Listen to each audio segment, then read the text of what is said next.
Oke,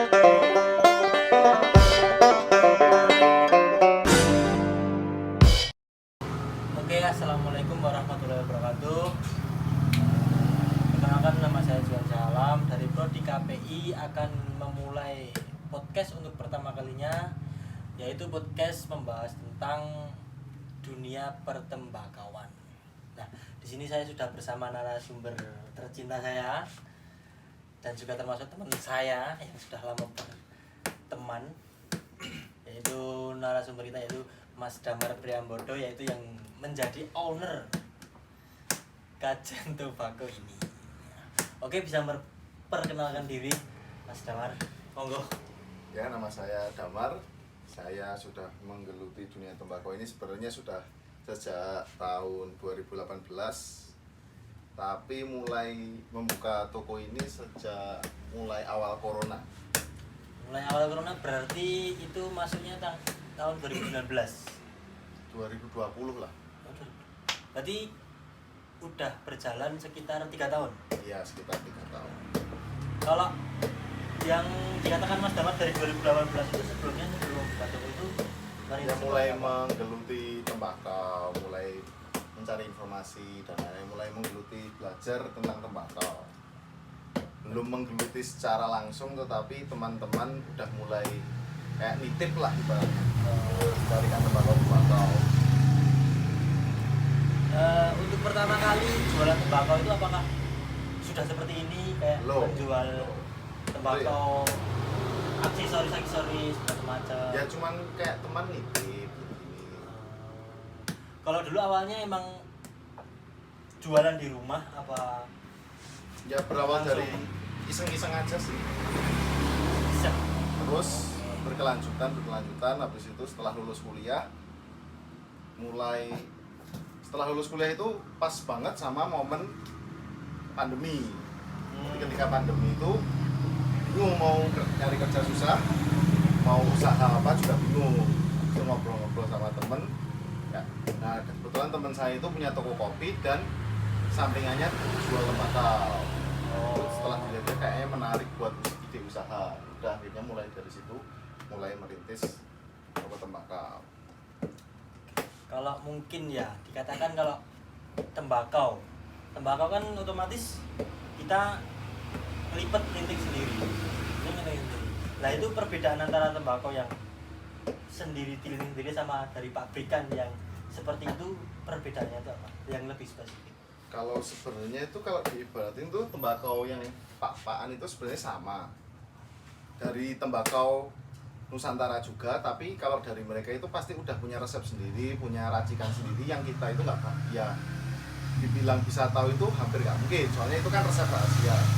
Dan kalau dibilang tembakau lintingan sendiri ini untuk mendekati pun itu susah karena ya resep rahasia dari sana.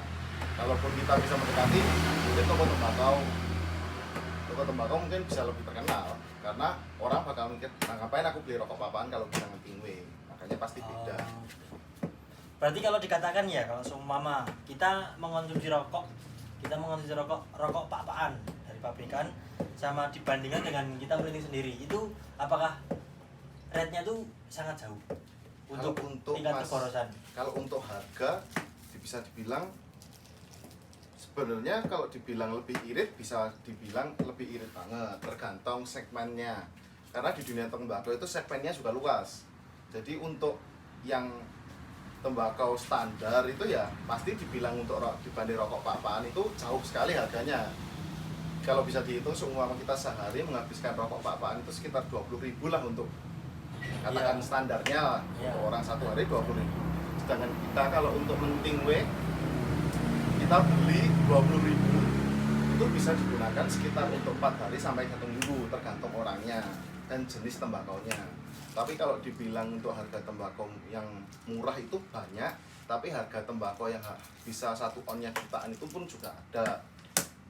Oh, berarti emang kelas-kelasnya tembakau itu berbeda-beda. Ya, kan banyak orang yang mengira tembakau itu orang yang kira mesti randidit ki wonge. Ya. Padahal sebenarnya tembakau itu enggak cuman tembakau yang murah. Semuanya ya. Nah, terus kalau untuk tembakau yang di sini sama yang yang seperti ini tuh bedanya apa? Kalau yang kemasan itu sebenarnya dia rata-rata pasti udah dikasih flavor. Nah, flavor itu kayak rasa-rasa lah. Oh, Jadi udah dikasih racikan sendiri, saus dan lain-lain yang bisa memberikan sensasi rasa yang nggak ada di rokok pabrikan. oh gitu. Kalau untuk mungkin perbedaan dari tembakau seperti ini sama seperti ini, mungkin kalau yang Nusantara ini bisa dikatakan Nusantara ya, itu apa emang langsung dari petaninya? Kalau tembakau Nusantara itu sebenarnya itu tembakau, kalau banyak sih sebutannya, ada yang nyebut Nusantara, ada yang nyebut virgin, ada yang nyebut original. Nah, tapi kalau kebanyakan orang itu nyebutnya kalau nggak Nusantara virgin. Nah, sebenarnya tembakau Nusantara itu adalah tembakau murni. Tembakau murni, jadi dari petani dia memanen tembakaunya, dipotong. Nah, setiap daerah juga punya ciri khas atau potongan sendiri-sendiri untuk membedakan jenis tembakaunya. Dan setelah itu tinggal dikeringin. Nah, itu habis itu tinggal didistribusikan ke para pedagang. Oh tapi untuk anu ya, untuk tembakau itu juga ada beberapa tipe yang tembakau itu modelnya basah sama yang kering ya. Karena setiap daerah itu memiliki ciri khas masing-masing. Jadi seperti daerah Aceh itu terkenal dengan tembakau gayunya. Dia di sana tidak dijemur langsung dari matahari, tapi dia melalui kayak istilahnya di oven lah. Jadi kayak di bawah atap seng. Jadi dia bisa menghasilkan tembakau berwarna hijau. Oh, jadi kalau seumpama di perumpamaan antara kopi sama tembakau itu kan, kalau kopi kan untuk dari petaninya, suhu dari sawah atau produksi tembakunya itu memang kopinya itu memang mempengaruhi apa untuk tembakau juga. Sebenarnya kalau dikatakan tuh tembakau dan kopi itu kalau di tongkrongan kan itu hal yang sangat dekat. Nah, di dunia pertanian pun itu juga hal yang sangat dekat. Jadi kayak di dunia kopi, dia benihnya sama, tapi perbedaan hanya sekitar 10-20 meter ketinggian. Habis itu dia panen di masa hujan dan masa kering, itu aja udah hasilnya beda. Tembakau pun juga sama, jadi sama-sama tembakau tambeng di desa yang sama, tapi ketinggiannya beda. Itu rasanya udah beda, apalagi di cuaca. Kayak seumpama kita panen buah mangga di musim hujan dan di musim panas itu pasti rasanya udah beda. Nah, tembakau pun juga seperti itu. Tapi untuk tembakau ini ya, apa emang semua tembakau yang ada di Indonesia ini, apalagi Tingwe, terutama Tingwe itu emang semuanya itu produk-produk Indonesia? Apa emang ada juga yang tembakau Tingwe itu emang diproduksi dari luar negeri lalu diimpor ke Indonesia? Kalau untuk sampai saat ini yang saya tahu, untuk yang diperjualbelikan di toko, yang namanya tembakau Nusantara itu pasti tembakau yang berasal langsung asli dari Indonesia. Makanya disebutkan tembakau Nusantara. Dan tembakau Nusantara sendiri pun jumlahnya itu banyak banget, sekitar 1000-an lah, dan turunannya banyak. Jadi seumpama kan kalau tembakau Nusantara itu biasanya dari nama desanya. Jadi ada desa Besuki. Ya di sana ada petani tembakau. Nah, tembakaunya itu dinamakan tembakau Besuki. Dan itu ntar masih banyak turunannya. Besukinya ntar ada Besuki Nangka, ada Besuki apa. Nah, itu tergantung para petaninya memberi nama apa. Tapi ciri khasnya pasti tetap sama. Oh, berarti emang kebanyakan tembakau itu diambil dari nama daerah? Iya, kebanyakan dari nama desanya. Tapi untuk mungkin meleset dari pembicaraan Tingwe ini terkait tembakau rokok, katakanlah rokok putihan Marlboro, itu mungkin kalau jenengan sebagai seller tembakau atau seller rokok, apa jenengan tahu asal usul tembakau? Kalau Marlboro itu pastinya udah nggak dari Indonesia dong ya? Ya, itu ya. Philip Morris, ya. Eropa atau Amerika. Kalau untuk dari Eropa itu juga banyak? Sebenarnya kalau kata teman saya yang sekarang kerja di sana, sebenarnya di sana itu malah budaya melinting itu sebenarnya udah banyak. Karena di sana ya kembali lagi, orang pertama kali pengen masuk ke dunia Tingwe itu kan karena keadaan ekonomi. Karena rokok harganya naik terus. Yang terutama. Nah, terutama faktor utamanya itu. Nah, kebanyakan teman saya yang kerja di sana itu juga banyak melinting. Dan ternyata di negara-negara Eropa itu banyak juga toko tembakau yang melinting itu banyak. Jadi Nah, tapi yang saya kurang tahu di sana tembakonya itu apakah dari seumpama di Spanyol, Prancis itu apakah di sana ada petani tembakau atau mereka itu mengimpor dari negara-negara yang produsen tembakau. Nah, itunya saya kurang ngerti. Oke. Berarti emang sebuah budaya Tingwe itu nggak cuman Iya. di negara kita doang ya. Iya. Berarti emang beberapa negara di Eropa emang dari zaman dulu emang sudah seperti itu. Sebelum ditemukannya rokok dalam bentuk kemasan kan pasti zaman dulu leluhur kita sudah membudayakan tembakau dalam bentuk linting. Oh. Nah, mungkin secara perkembangan zaman semakin modern, orang pengen yang praktis. Nah, Iya. diciptakanlah tembakau kemasan. Nah, untuk saat ini menjalani bisnis ini, mungkin faktor biasa kan ya, bisnis ada beberapa rintangan. Kalau untuk faktor saingan itu apa untuk bisnis Tingwe ini lumayan? Sebenarnya kalau untuk bisnis tembakau itu ya namanya orang usaha pasti ada pesaing kan. Nah, tergantung sih menyikapinya gimana. Kalau kita yang ada di Solo itu lebih tepatnya ada kayak komunitas asosiasi yang buat menstabilkan harga untuk kayak seumpama sama-sama dari komunitas bikin toko berdekatan tuh kayak dibikin biar jangan deket-deket, biar ada jarak, biar kita sama-sama berbagi rezeki walaupun rezeki tetap udah ada yang ngatur, tapi kan alangkah lebih baiknya jarak biar demografi rakyatnya, masyarakatnya membelinya di sini. Tapi emang penjual tembakau sekarang kayaknya semakin meningkatnya harga rokok, kayaknya semakin banyak penjual tembakau, apalagi di Jogja. Ya. Kan udah lumayan banyak banget kayak Tobacco dan lain-lain kan sekarang udah banyak banget. Nah, untuk di Solo kan udah bisa dikatakan banyak atau emang masih belum terlalu banyak kalau untuk penjual tembakau? Kalau di Solo sebenarnya sempat rame waktu awal corona itu, peningkatan penjualan tembakau itu meningkat. Ya didasari lagi karena waktu pandemi orang ekonomi mulai naik, tapi banyak juga yang lama-lama tokonya tutup menghilang satu persatu. Tapi untuk dibilang stabil sebenarnya ya tetap namanya usaha naik turun, tapi kalau untuk demografi dalam bisnis tembakau ya naik turunnya ya biasanya pertama dari faktor naiknya harga rokok, itu biasanya orang mulai berpindah, tapi lama-lama keluar mereka bosen atau gimana balik ke rokok papaan, ntar pasti balik lagi ke Tingwe.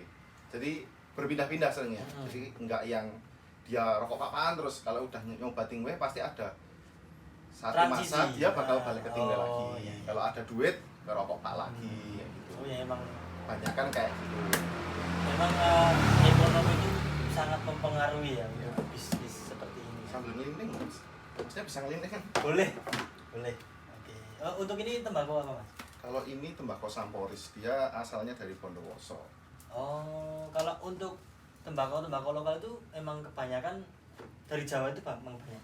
Ya paling banyak emang dari Jawa sih. Kalau yang mendominasi emang untuk di Jawa itu daerah Jawa Timur, Jawa Tengah, Madura itu banyak. Oh, kalau untuk mungkin tadi yang jenengan sebutkan tadi kan ada tembakau gayo. Gayo itu kan emang untuk kalangan umum itu kan emang sudah nggak asing. Ya. Sudah nggak asing. Itu ibaratnya kayak tembakau paling terkenal lah. Siapa sih yang nggak tahu gayo?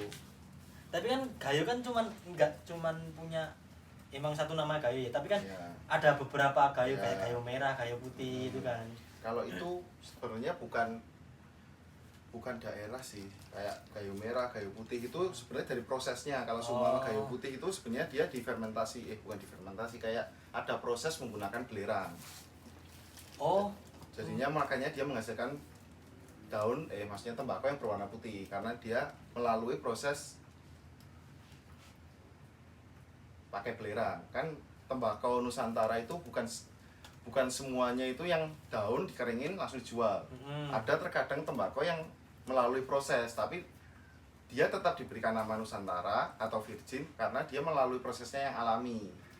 Jadi menggunakan kayak seumpama ini ada tembakau sopai yang bentuknya bulat-bulat kayak gini, dia difermentasikan menggunakan gula aren. Jadi dimasukkan ke dalam bambu, ya. seperti ini, terus dituang gula aren di dalamnya dan dia diendapkan selama 1 minggu sampai 1 bulan untuk menghasilkan rasa yang beda, unik. Berarti emang beberapa tembakau itu emang mempunyai proses masing-masing ya, maksudnya untuk menciptakan rasa. Ya, menciptakan rasa yang baru. Tapi untuk seperti ini ya kan biasanya emang prosesnya itu memang secara tradisional. Tapi kan untuk tembakau yang apaan bungkusan itu kan sebenarnya udah modern banget kan. Biasanya emang cita rasanya itu yang berbeda. Iya. Ya kan? Mempengaruhi. Kadang emang juga orang memilih tingwe juga karena emang pilihan, karena emang dia menikmati itu, dan juga ada juga yang dia memilih tembakau itu karena pengen praktis, simpel. Dan juga ada juga yang memilih itu karena ekonomi juga. Jadi emang faktor ekonomi yang paling mempengaruhi. Ya, paling mempengaruhi. Tapi terkadang banyak juga orang yang setelah mencoba tingwe dia mau kembali ke rokok pak-pakan tuh ada sesuatu yang berbeda. Jadi kayak ternyata selama menggunakan tingwe, apalagi tembakau Nusantara yang tidak ada proses kimiawi, dia menganggap ya mungkin itu kayak semacam sugesti atau apa, kita kurang tahu, tapi mereka merasakan hal yang beda dari tubuhnya jadi lebih enak, katanya seperti itu. Oh iya, tapi emang kebanyakan merokok itu sugestinya emang gede. Iya. Emang gede kayak. Walaupun seperti kalau saya bilang lebih baik nggak ngerokok. Iya. Karena lebih sehat. Tapi terkadang apalagi cowok yang udah terbiasa merokok, kayak kalau mending nggak makan, tapi tetap ngerokok. Ya, betul, sangat betul. Tapi untuk Mas Damar sendiri, sebelum terjun ke dunia pertingwean ini emang kan riset.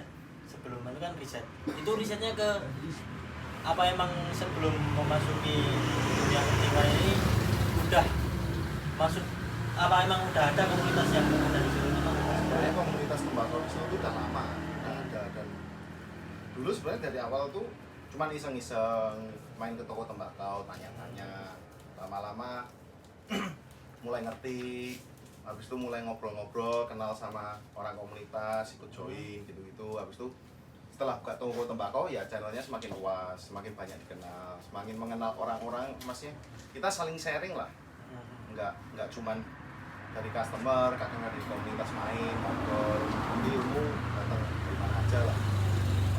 Jadi emang komunitas tingwe ini emang kalau untuk perkumpulan gitu kayak acara anniversary atau apa Itu setiap tahun itu pasti ada. Oh, gitu. Dan itu tempatnya berubah-ubah. Kalau seumpama yang tahun ini itu ada di Garut, yang tahun lalu ada di Solo Tigo. Oh, berarti itu lingkupnya se-Indonesia? Ya kalau seumpama gathering nasional itu satu Indonesia. Oh. Tapi kalau komunitas ya regional. Oh, iya. Kalau kita berangkat seumpama ke acara yang nasional itu berangkatnya biasanya setiap komunitas. Jadi dari Solo, perwakilan Solo berangkat berapa. Kalau untuk masalah bingung ya, santai. Santai wae Mas. Harusnya sama ngopi ya Mas. Tapi ini nggak ada ya.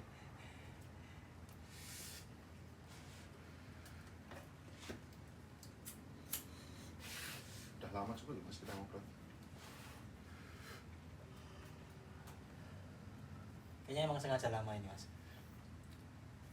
Udah 18 menit. Untuk oh iya, masalah seperti ini ya, seperti ini tembakau Nusantara ini ya.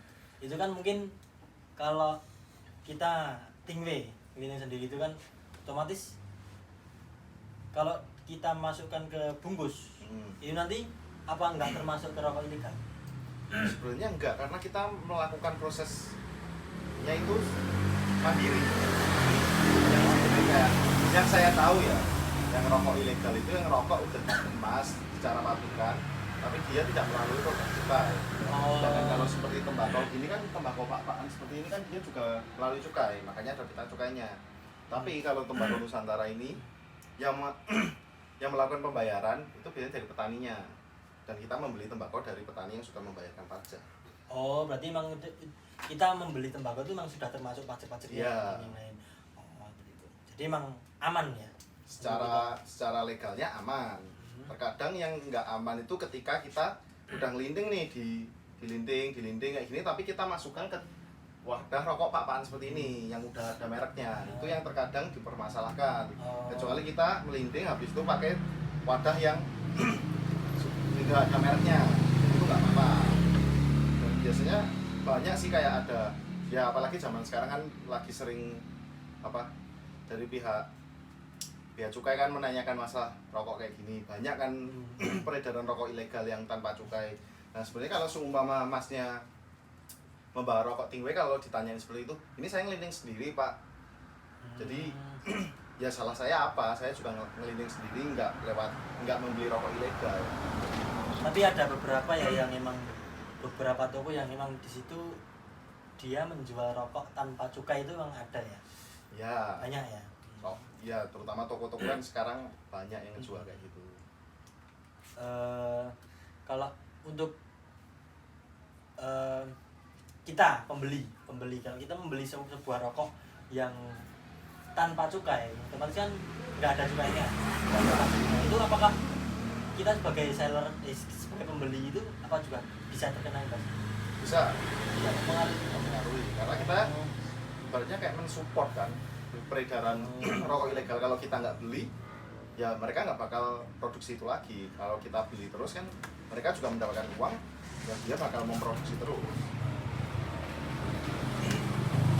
Oke, cukup sekian wawancara pada malam hari ini. Mungkin warga Solo dan sekitarnya, barang siapa yang dia mencari tembakau untuk pengen dia ngelinting sendiri, sharing-sharing atau apalah untuk berbagi, atau ingin mencoba beberapa tembakau Nusantara, bisa banget mampir ke Kajen Tobacco. Alamatnya saya cantumkan di deskripsi. Oke, terima kasih. Wassalamualaikum warahmatullahi wabarakatuh. Waalaikumsalam. Oke.